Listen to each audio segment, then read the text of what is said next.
Hi friends, loved ones, glad you can join us again for our redemption hymns.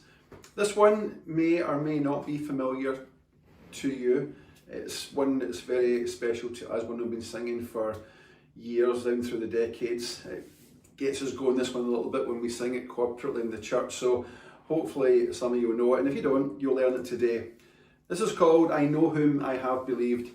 It's Redemption Hymn number 371, written by E.L. Nathan Daniel Webster Whittle. Now today's hymn lists its author as E.L. Nathan, but this is in fact a pseudonym for Major Daniel Webster Whittle, author also of There Shall Be Showers of Blessings.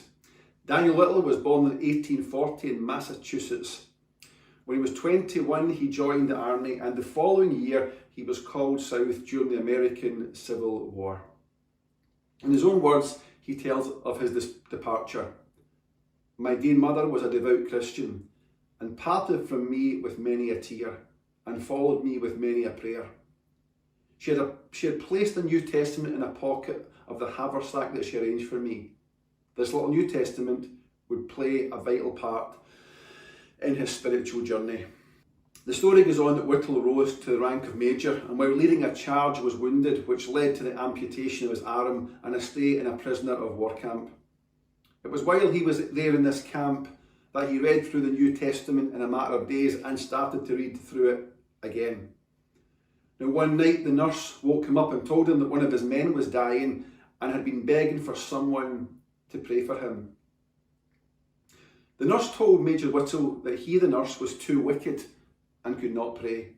Whittle confessed he too had many sins in his own life and couldn't pray either.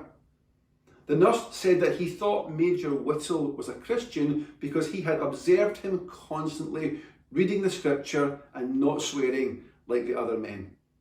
The nurse begged Major Whittle to at least accompany him to see the boy, as he did not want to return there alone. Moved with compassion, Major Whittle reluctantly agreed. Here in Major Whittle's own words is what took place that night. I dropped to my knees and held the boy's hand in mine. In a few broken words, I confessed my sins and asked Jesus to forgive me. I believed right there that he did forgive me. I then prayed earnestly for the boy.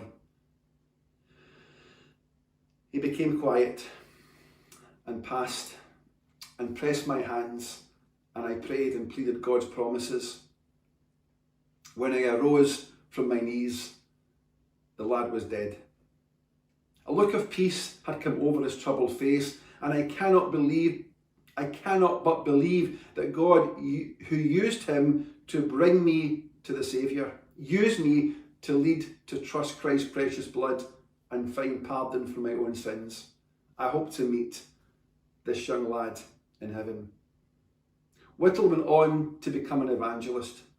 The refrain of the hymn is from the King James Bible, 2 Timothy 1 verse 12. For I know whom I have believed, and am persuaded that he is able to keep that which I have committed unto him against that day. And it goes something like this.